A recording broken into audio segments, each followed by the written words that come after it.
বন্ধুরা এখন বাজে রাত্রি 8টা। আমি গিয়েছিলাম ফিজিওথেরাপি করাতে। ফিজিওথেরাপি করিয়ে ফেরার সময় কিছু কেনাকাটা করে নিয়ে আসছে। দেখো আজকে কি কি কিনেছি, আর সঙ্গে বাজারও করেছি। এই যে বাজার থেকে এনেছি লঙ্কা, গাজর,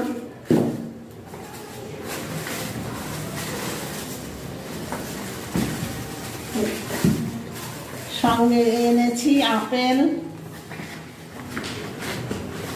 2 রকমের ক্যাপসিকাম,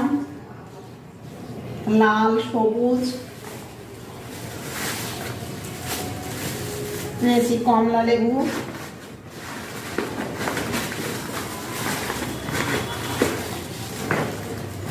আর এনেছি কাশ্মীরি লঙ্কা। কাশ্মীরি লঙ্কা এই লঙ্কাটা একটু কালার কম হয়, আর এই যে এই লঙ্কা দেখতে এটা ভালো না, কিন্তু এটার কালার খুব ভালো হয়।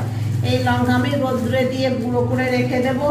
আমার কাশ্মীরি লঙ্কার গুঁড়ো শেষ হয়ে গিয়েছে, 2-3 দিন রোদ্রে দিলেই ভালো গুঁড়ো হয়ে যাবে। আর নিয়ে আসছি গোটা দারচিনি, লবঙ্গ, এলাচ।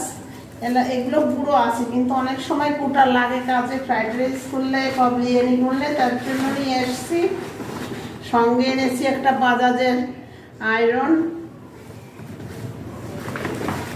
আর এই যে শীতের সবজি লাগানোর জন্য এনেছি বীজ, পালং শাকের বীজ আর ধনের বীজ।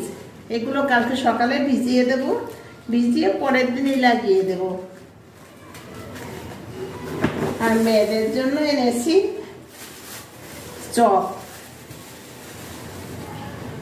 এখন ফ্রেশ হয়ে চলে যাব রাতের খাবার তৈরি করতে।